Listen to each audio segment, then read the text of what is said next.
E aí, galera, tudo certinho com vocês? Preparado para mais uma aula de Sociologia nessa sexta-feira. Sou o professor Rafael Neto, para quem não me conhece, sou professor aqui de Sociologia do ex-ENEM e a gente vai falar de um assunto muito, muito legal, certo? Que o Enem ele aborda muito, né? É um assunto grande, que é cultura, então não tem como eu trazer todo o assunto de uma vez, então eu dei uma repartida aí pra gente e eu peguei um ponto que é muito interessante, que é a ideia da cultura erudita e cultura popular. Então a gente vai tentar entender, Rafa, como é que a gente consegue olhar para algo e identificar ela como uma cultura popular ou como uma cultura erudita. Então logo depois da vinheta a gente vai falar um pouquinho disso.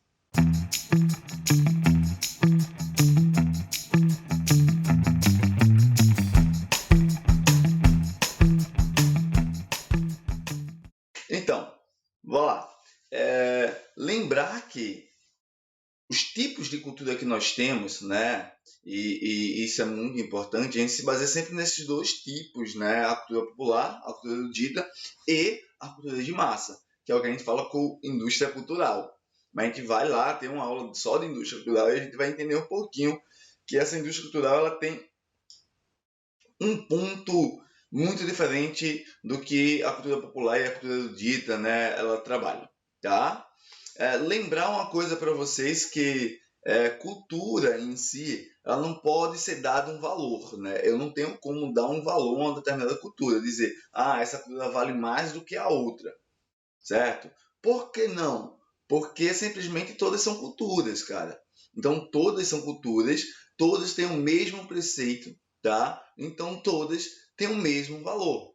Elas se diferem por causa de diversas questões. Ela se difere porque o meio que ela é construída é diferente, né? As relações pessoais que se dão dentro de cada espaço são diferentes. As ferramentas para a produção cultural elas são diferentes. Então, não tem como, né? É como a linguagem é um produto cultural, certo?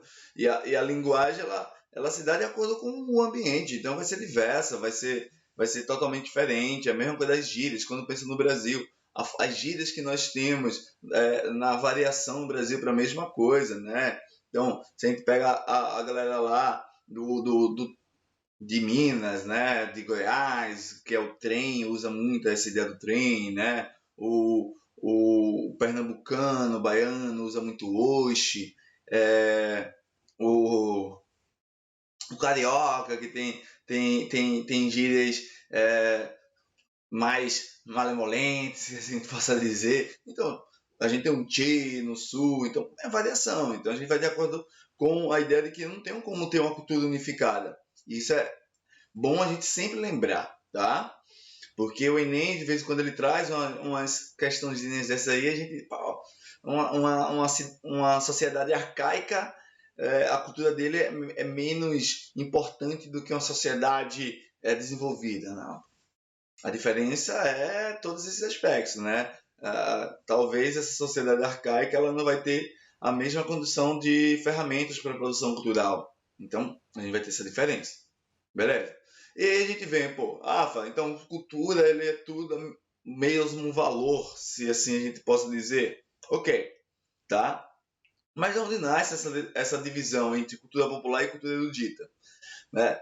A gente tem que lembrar que o assunto, né, cultura, o estudo de cultura é um estudo muito novo, é um estudo muito recente, que é baseado ali já no século XVIII, desculpa, XIX, né, XX, onde eu vou ter uma maior quantidade de pessoas, né? Talvez a gente vai ter o nome de Franz Boas, que vai ter muito impacto dentro desse aspecto, né?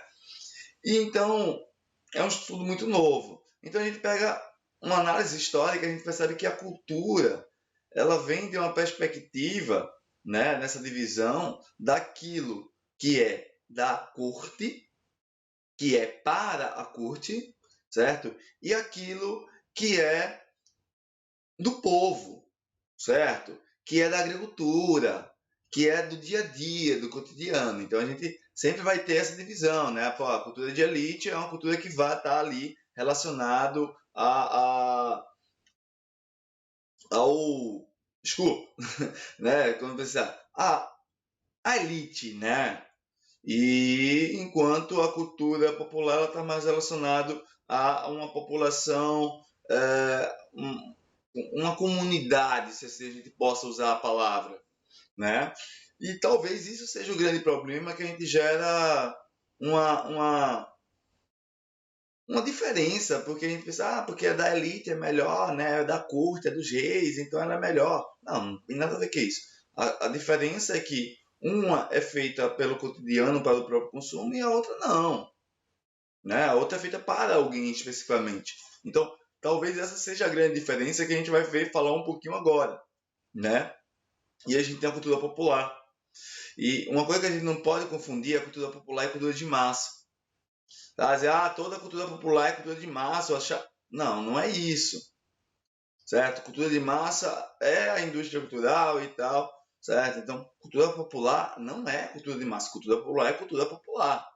Certo? Cultura popular é um algo cultural que gera uma identidade para um povo, para uma determinada comunidade, para um determinado grupo. Então, se a gente pensa em algo que gera uma identidade para alguma coisa, então a gente já entende que aquilo é uma cultura popular. Mas como assim identidade? Então, bora lá pensar. O frevo, né? A gente remete muito ao frevo a Pernambuco, né? O axé, a Bahia, né? O samba ao Rio de Janeiro. Então, isso é o exemplo, né? Então, quando a gente pensa no, no calypso, a gente pensa no norte, né? Eu falo calypso não da banda, mas do estilo, né? Então, essa é uma cultura popular, é uma que gera uma identidade em um determinado local, né? Quando você escuta o frevo, você não pensa em Brasília, você pensa no Carnaval de Recife e Olinda, né? Então, isso caracteriza muito uma cultura popular, tá? E a gente tem que entender que a grande diferença é que quem produz essa cultura ela mesma consome. Então, ela está produzindo para ela mesma, ela não está produzindo para o outro, ela não está produzindo para a vendagem, ela não está produzindo para poder todo mundo consumi-la. Ela está produzindo para aquele próprio grupo deles consumirem. Tá? Então, qual exemplo a gente poderia trabalhar nisso? A feijoada. Né? A feijoada ela nasce todo aquele processo lá dos escravos. Né? Então, eu tenho aquela ideia de que o escravo, quando ele faz a feijoada, ele não fez para a casa grande. Né? Ele fez para senzala, para ele mesmo consumir. Então, a gente tem essa condição. Né? E a gente tem que entender que a cultura popular é uma reprodução do cotidiano de um determinado grupo. Ela reproduz a sua realidade. Né? A feijoada ela reproduz aquilo que o escravo vivia, é o que ele consumia. Né? Então, é basicamente aquilo.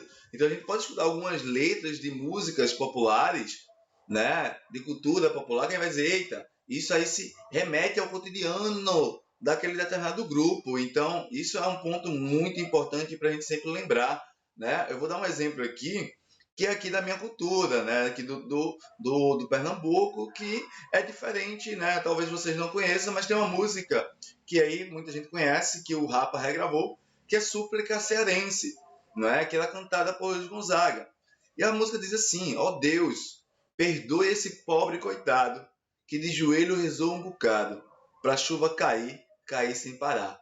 Né? Então, essa música remete muito à realidade do sertão aqui no Pernambuco, porque é muito tempo sem chover, né? E quando chove, chove muito. E aí eu vou trazer outra música de outra banda também aqui pernambucana, né? Que é o Cordel do Fogo Encantado. Tem uma música que eu acho linda e a música ela começa assim, né? É, o sabiá do sertão, quando canta, me comove. Passa 3 meses cantando, e sem cantar passa 9, porque sua obrigação é só cantar quando chove. Né? Então, é a realidade lá. né? O sertão ele tem aqui no Pernambuco uma chuva que vai, né, nesses meses, né, 1, 2, no máximo 3 meses, e chove muito. E eu tenho 9 meses de seca, né? 9 meses de não cai uma gota do céu, né? E durante a música ele vai dizer que o boi se atola porque gera muita lama, né? Então é uma reprodução do cotidiano. Então quando a gente escuta lá o Noel Rosa, né? Então o samba lá do Noel Rosa é uma reprodução lá do cotidianozinho lá, daquela da sua realidade social, né? Então, com isso, essa cultura popular ela tem uma linguagem simples, de fácil entendimento, tá? Que é diferente do que a gente vai encontrar na cultura erudita. Por quê? Porque a cultura erudita, diferente da cultura popular, ela não é consumida por eles mesmos, certo? A cultura erudita ela é feita para um determinado grupo específico consumir. Então, eu estou produzindo algo específico para alguém. Isso quer dizer que aquele alguém que vai consumir aquilo que eu estou produzindo, ele tem, certo, um conhecimento prévio sobre aquilo que eu vou tratar na minha produção cultural. A cultura erudita, ela tem um cunho filosófico, reflexivo, tá? Então, a cultura erudita não é para todo mundo. Não porque ela é melhor que todas as outras, mas porque eu tenho um difícil entendimento dela. Né? Então, quando você pega lá um livro de Nietzsche, certo? Vou ler Nietzsche, vou ler Assim Falava Zaratustra. Tá massa, livro muito bom. E aí tu lê o livro aí você vai dizer que não entendi nada, né? Por quê? Porque eu preciso de um conhecimento prévio, específico de filosofia para aquilo. É a mesma coisa de eu pegar um livro, vou ler um livro de Newton, né? Eu vou ler um livro sei lá, de Lavoisier. Meu Deus do céu, é a mesma coisa de nada, eu não tenho o conhecimento específico. E aí quando a gente pensa na arte, a arte, ela tem essa reflexão, né? Então, quando Picasso, ele pintou a La Guerrica, né? Durante a Guerra Civil Espanhola, ele tinha um intuito, ele tinha uma mensagem, mas ali, né, só vai conseguir entender quem tiver um conhecimento específico, não só da realidade histórica, né, a realidade histórica da Espanha naquele momento, a guerra, a matança, né, mas também da realidade cultural e social, porque eu vou ter o boi, eu vou ter a ideia da tourada, aquela onda toda, além do conhecimento específico técnico, né? Porque o Picasso ele é um cubista, né? Ele está ali na sua segunda geração do cubismo, né? Então ele tem um aspecto de pintura diferente, que tem outra proposta, por exemplo, diferente do expressionismo alemão, que tem uma relação mais com a psicanálise freudiana, diferente do impressionismo francês, do surrealismo, do fauvismo. Então, ele tem uma diferença. E ela é difícil compreender porque, além disso, ela tem uma linguagem complexa, cara. Então, se eu não tenho conhecimento específico sobre aquilo, como é que eu vou consumir? Né? Porque o quadro, a linguagem do quadro é a forma como o pintor pinta. Tá? Então, se eu não consigo entender lá quais são as características específicas da construção da obra cubista, né, dessas vanguardas, então não adianta. É a mesma coisa eu vou ler um livro em inglês. Eu não sei falar inglês, como é que eu vou ler um livro em inglês? Tá? Porque a linguagem ela se torna complexa, porque é para um determinado grupo. Então tu vai ler um livro de filosofia e vai ter várias coisas que você vai dizer, meu Deus do céu, nunca vi na vida. Então, eu tenho uma linguagem complexa. Então, o que, é que a gente percebe? Que a diferença entre a erudita e a popular é a finalidade de como ela é produzida. enquanto não é produzida para o consumo de si próprio, né, daquele próprio grupo, né, daquela própria cidade, daquele próprio povo, a cultura erudita não. A cultura erudita é produzida para alguma pessoa, né, especificamente para algum grupo. Então, talvez essa seja a grande diferença, né? E essa grande diferença ela vai desencadear todo o resto, né? Enquanto uma é cotidiana, outra é o cunho filosófico, reflexivo, uma tem linguagem simples, outra tem linguagem complexa. Então se dá nisso, beleza? Qualquer dúvida, deixa no comentário, tá? Manda mensagem pra gente pelo Instagram, pode ser também. Mas se inscreve, tá? Deixa teu like, ativa o sininho para tu ficar atento sempre quando a gente postar. E compartilha aí com teus amigos e vem se preparar para esse Enem com a melhor equipe de professores que você vai encontrar nesse Brasil, tá? Tchau, tchau e até a próxima sexta-feira.